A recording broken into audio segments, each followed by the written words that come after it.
Welcome to another set of Vedic astrology series. Today we're going to talk about Jupiter transit. As we all know, Jupiter is moving from Tula Rashi to Rishika Rashi on 11th of October 2018. Jupiter is going to transit from 7th house of Kalapurusha to the 8th house of Kalapurusha. Now, before we get into delineating a specific Rashi, the impact on a specific Rashi, a bit about what Jupiter is, a bit about what is the meaning of Gochara or transit, and a bit about Saturn's Karakatva as well. So who is Jupiter? Jupiter is the biggest planet in the cabinet ministry, right? It is said in one of the Sanskrit shlokas, Brahattanu Pingalamurti Jeksheno, Brahattanu Shreshtamurti Kavatmakaha. So Jupiter is someone who's noble in nature, who's got a very prosperous look, who's actually having honey-colored eyes and is also phlegmatic in nature, right? All planets, each of the Rashi has ownership. All the 9 planets own a particular Rashi, and Jupiter rules 2 Rashis, which is Dhanush Rashi and Meena Rashi, right? Both Dhanush Rashi and Meena Rashi is a dual signs, but Dhanush Rashi is actually a Rashi which is the 9th house of Kalapurusha, and Meena Rashi is the 12th house of Kalapurusha. The 9th house of Kalapurusha is the Bhagyasthana. It actually talks about religion, or rather I would say that it talks about the belief systems, right? So this Jupiter is a Jupiter who's highly religious in nature, who's highly principled in nature, who always wants to talk about rules, to follow rules, and who also preaches rules and regulations. He's not intolerant to anything who is not abiding by these rules and regulations, right? And what about, so that is the reason why, this guru is called as the Bhagyadipati, as 9th house is the Bhagyasthana, and he's also the Dharmadipati, because Dhanush is also something that signifies Dharma, right? Now, what about Meena Rashi? Meena Rashi is the 12th house of Kalapurusha, and it denotes moksha, right? That is the reason why Jupiter is also for moksha. He's called as the Mokshadipati. Now, Jupiter is a teacher, right? In fact, Jupiter is the Rig Veda Adipati as well. He owns all the knowledge that is there in the Rig Veda. I would say he owns all the wisdom that is there in the Rig Veda, right? Knowledge is something different, wisdom is something different, right? So Jupiter is a teacher, he's a preacher, he's a highly principled person, and this Jupiter always deserves a bigger platform, right? As far as the Karakas is concerned, he owns the Bhava Karakas are concerned, he owns the 2nd Bhava and also the Dhana Bhava, the Kutumba Bhava. Also the 5th Bhava is owned by Jupiter. He's the Santana Karaka and he's the Kutumba Karaka, he's the Dhana Karaka as well. Any place which is got cash flow involved is ruled by Jupiter, like banks, financial, wherever there is a exchange of money, banks and financial institutions is ruled by Jupiterian nature, right? So if your Jupiter is very strong, you're likely to be working in a bank or a financial institution, or in a money exchange area, foreign exchange area, or even you could also be doing very well in business. Added to it, if your Mercury is strong, then that's a double benefit, right? Now, which are the places where Jupiter is very strong in nature?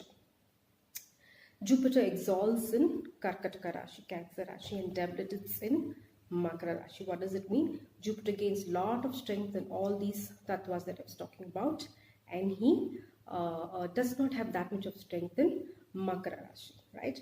And his tattva is phlegmatic in nature. As far as the body organs are concerned, Jupiter actually rules the liver. He also rules the fat cells, and also the lungs, the respiratory system. The complete respiratory system is ruled by Jupiter.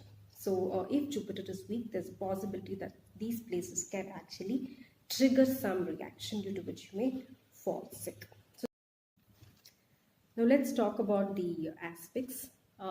Every planet has an aspect. It's also called as drushti, like how I'm able to see something from here. That's called as the drushti.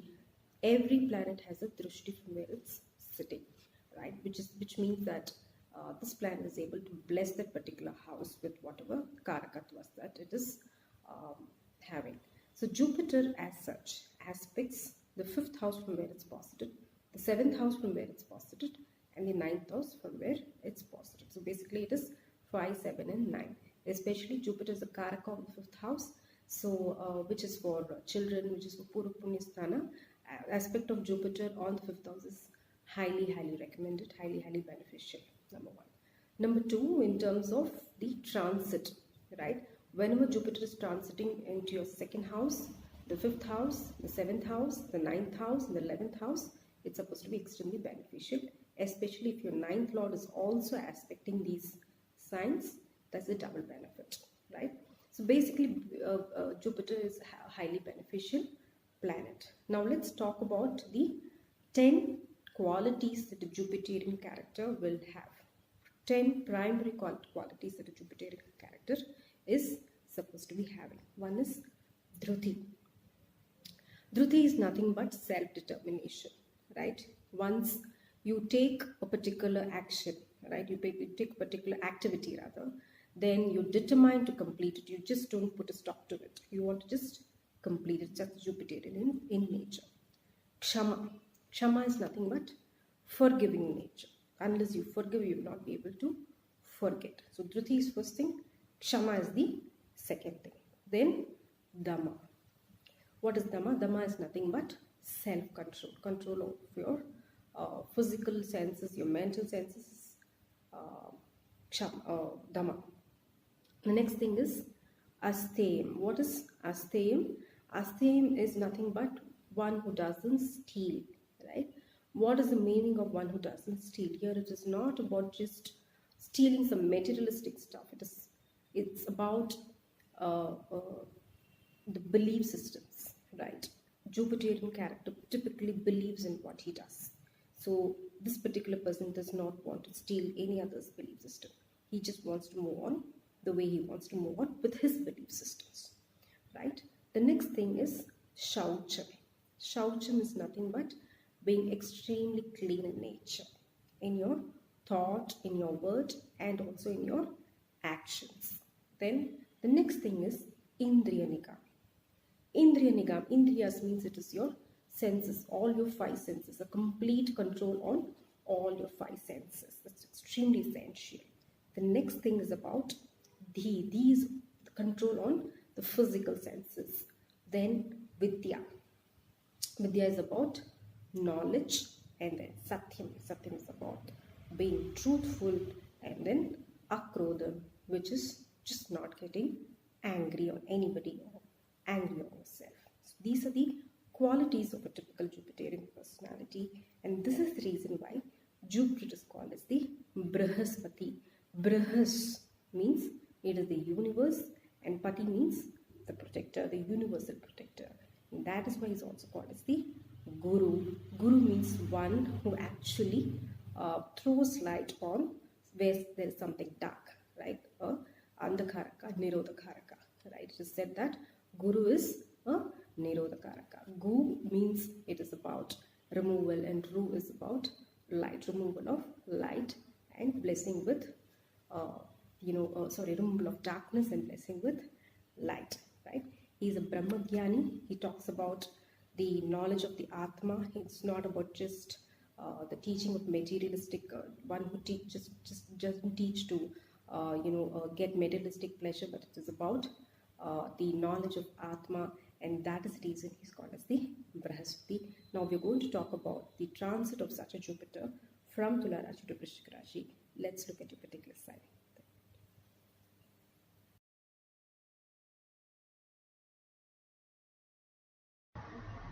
Alright, here is the chart for Rishaba Rashi. How do you know that if your Rashi belongs to Rishaba? If in your birth chart, in your Devan chart, if moon is placed out here, then you belong to Rishaba Rashi.